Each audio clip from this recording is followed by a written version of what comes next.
Ah la vache, punaise, tu l'as vu le film d'avant, là, avec le mec qui se filme dans le noir, là, avec la lampe de poche sous la tête, là, comme il fait peur à tout le monde? Putain, il joue bien, le mec, hein. Il joue vachement bien, l'acteur, hein.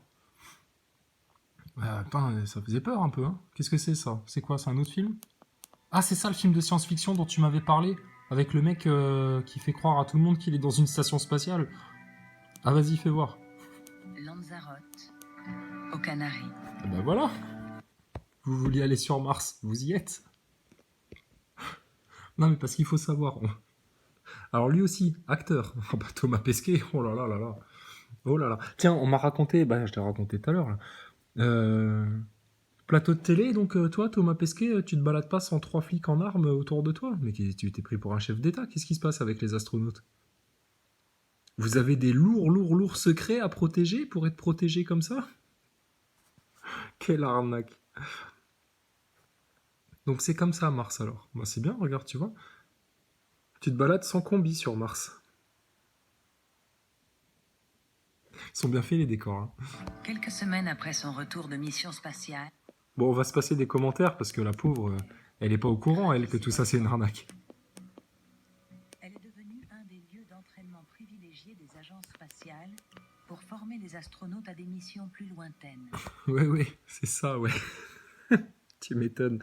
C'est surtout devenu un lieu de tournage très convoité par la NASA. Hein, comme d'autres endroits pour faire figurer la Lune, on connaît ça. À une mission vers Mars. Mais, mais qu'est-ce que vous faites rêver les gens? Tiens, Arte qui sort ça là, dans la semaine. 50 ans de la Lune. Bizarrement, Macron, 4,3 milliards pour le spatial. Bizarrement, Thomas Pesquet, émission de télé, vive le spatial, vive l'arnaque du spatial. Bon, ben, c'est qu'il faut les filer, alors les 4,3 milliards d'euros pour le spatial. Là. Et puis là, maintenant, Arte, comment se préparer pour aller sur Mars avec le grand acteur Thomas Pesquet? Pour l'instant, vous voyez que son cul, mais pour l'instant, quand vous allez voir sa tronche et surtout quand vous allez bien écouter ce qu'il vous raconte, alors là, vous allez tomber des nues. Donc là, c'est pas là où il s'entraîne, c'est là où il tourne aussi des images surtout. Mhm. Ouais, ouais. Ah bah je sais pas parce que la NASA a produit des images officielles du sol martien pris par des sondes envoyées là-bas, etc. Et bizarrement, quand on regarde les images dans le détail, oh putain merde, tu vois une marmotte. Il y a des marmottes sur Mars. Alors, tu dis à la NASA, bah vous foutez de notre gueule ou quoi? C'est des photos officielles ou ça ou pas ça? Non, parce que vous aviez déjà fait le coup à la reine d'Angleterre quand vous lui aviez ramené un caillou de l'espace, qu'elle l'avait fait authentifier, et puis qu'en fait il s'avérait que ça venait pas du tout de l'espace, ça venait pas du tout de la Lune, pardon, ça venait de quelque part, je sais plus où ce que c'était le caillou, un caillou volcanique de je sais pas quoi. Et on continue à se foutre de notre gueule. Ah bah oui, tu penses, 4,3 milliards, ça mérite bien que tu aies un acteur comme Thomas Pesquet qui participe à cette arnaque-là. Hein. Pour Thomas Pesquet, aller sur L'acteur, Mars est l'ambition de sa vie d'astronaute. j'ai hâte de voir ça. Mais Thomas Pesquet, sérieux, espèce d'acteur de crise, t'es pire que Maxime Nicole, toi.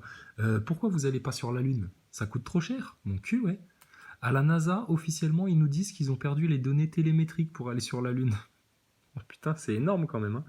Hein. Thomas, on a plein de questions à te poser sur la station spatiale, la vie au quotidien dans la station spatiale et sur des aspects techniques de la station spatiale, notamment où se trouve le blindage de la station qui transite à 28 000 km/h.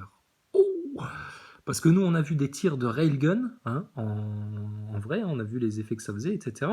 On a vu comment un railgun à 5-6 000 km/h, ça transperçait 4 murs en béton armé épais de, putain, je sais pas, ils font au moins 1 mètre d'épaisseur, les murs. Donc tu as 4 mètres d'épaisseur de murs en béton armé à 5000 km/h, un objet métallique, brrr, il les traverse comme de la feuille à papier. Et votre station spatiale qui a une épaisseur de quoi? Quelques centimètres? À 28 000 km/h, il y a un blindage? Oh ben putain. Eh ben putain. Faut vite en parler aux mecs qui conduisent des tanks, hein, parce que ça doit les intéresser, hein, les blindages de la station spatiale.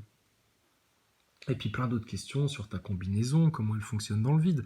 Parce que on aimerait bien te voir, Thomas, tu sais, ça fait longtemps qu'on avait demandé ça, on aimerait bien te voir enfiler ta combinaison de vide et aller la tester dans le grand caisson de vide qu'il y a à la NASA. Mais sans subterfuge, hein, avec des témoins à l'appui, des preuves, tu vois, un verre d'eau, un truc, pour montrer que vraiment c'est le vide qu'on est en train de faire. Et que toi t'es dedans dans ta combinaison spatiale. Voir si tu survis déjà avant de vouloir aller sur Mars. parce que vos combinaisons dans le vide, oh putain, quand on voit comment ça fonctionne, etc. Chaud, froid, comment ça se passe dans l'espace, Thomas? Enfin bref, tu vas nous raconter tout ça pendant que tu prépares ton voyage sur Mars. Putain, on vient de passer 3 heures là avec un dépressif, là, un faux gilet jaune, un acteur de crise, enfin tu connais un collègue à toi, putain, un mec super chiant. On espère que tu vas un petit peu remonter le niveau, hein, parce que qu'est-ce qu'on s'est emmerdé avec lui. Ces 6 mois et demi dans la Station spatiale internationale sont ses Ah, premiers. excuse-moi madame, je te corrige, il n'était pas du tout dans une station spatiale, il était dans un studio de cinéma chez Disney, dans une espèce de bunker où il était un petit peu planqué, etc. pendant 6 mois. Pas pour faire partie un jour peut-être des équipages qui s'élanceront vers la planète rouge.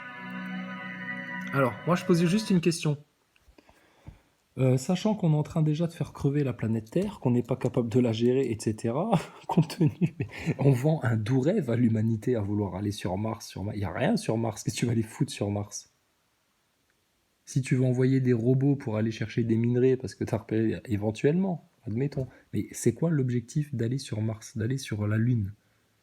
On a été sur la Lune en 1969 en jouant à la Game Boy avec un module recouvert de feuilles aluminium qui ne fait même pas de cratère en atterrissant, tu sais, sur le sol lunaire, rien du tout, aucune trace. En 1969, du premier coup. Et en plus, en passant tout comme image, en direct à la télé. Putain, quelle prouesse. Et depuis, plus jamais. Oh, incroyable. Ah si, dans les années 70, ils allaient jouer au golf, ils ont même ramené une petite bagnole, etc. Mais après, plus rien. Bah, elles sont où les bases lunaires, etc. Si vous voulez faire une opération vers Mars, ce serait déjà bien d'avoir une petite escale sur la Lune, non? Pour être sûr d'assurer le voyage. C'est un dream qu'on raconte à l'humanité, toute cette histoire de spatial.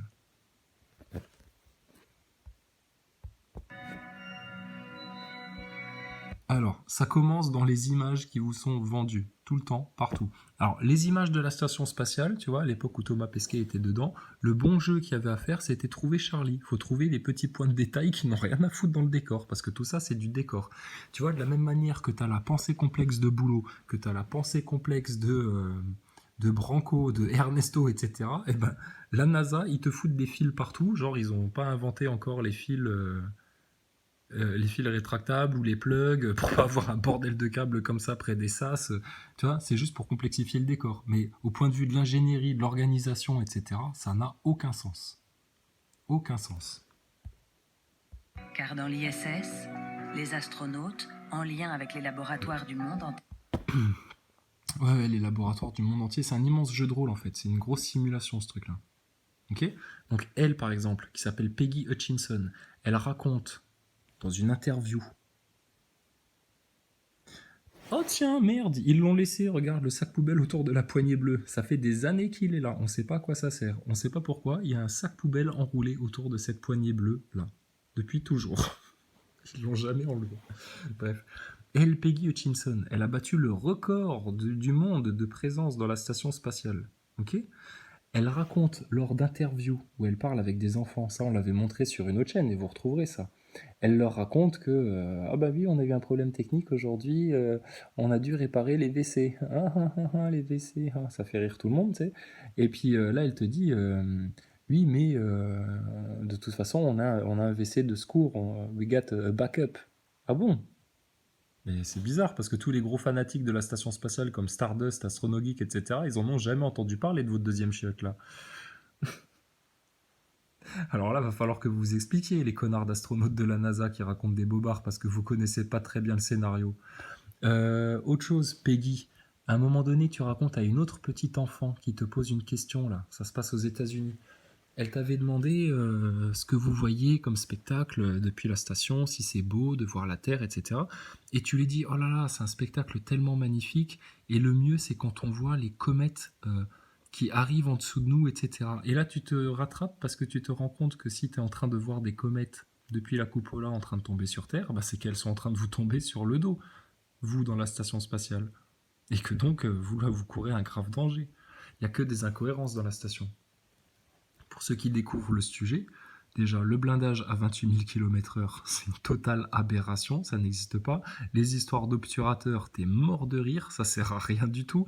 Il n'y a pas de blindage. Enfin bon, on va se servir de ce film-là pour vous montrer des choses. Mais déjà là, il y a des choses croustillantes, c'est que t'es à la NASA dans une station spatiale et ils n'ont rien trouvé d'autre pour maintenir ce gros tuyau rouge-là que du scotch. T'imagines, du scotch. Pourquoi ils mettent ça dans le décor? Pour vous faire croire que les mecs, ils sont toujours en train de bricoler, de trouver des moyens techniques, de se creuser la tête et tout, c'est le système D, machin et tout. Sauf que non, c'est de la mise en scène. Si t'es astronaute, putain, t'as un autre moyen que du scotch pour faire ça. T'hallucines ou quoi? Qui fait le ménage dans la station spatiale? Jamais personne ne passe l'aspirateur. T'imagines le nombre de cheveux, de bouts de peau morte, etc., de mimes de pulls, de chaussettes et tout, qui doivent se trimballer là-dedans, plus leurs postillons, leurs crottes de nez, leurs poils de nez. Ça devrait être une crasse monumentale en 15 jours. Or, personne n'aseptise les parois, on n'a jamais vu quelqu'un frotter les parois, faire le ménage, passer l'aspirateur dans les moindres recoins, etc. Jamais, jamais, jamais. Ils ont des choses dans le décor, tu te dis, mais à quoi ça sert? Alors souvent, la réponse que tu as, c'est t'es trop con, tu peux pas comprendre, parce que c'est les ingénieurs de la NASA, eux ils savent, toi tu sais pas. Ouais, mais non, non, non, c'est du bon sens. Il y a des objets qui n'ont rien à foutre dans le décor. Et je te jure, c'est un spectacle. Donc tout ça, c'est monté de toutes pièces, c'est un spectacle qui est vendu à l'humanité entière pour te faire croire qu'il y a une station spatiale dans l'espace à 28 000 km/h. Or, faux.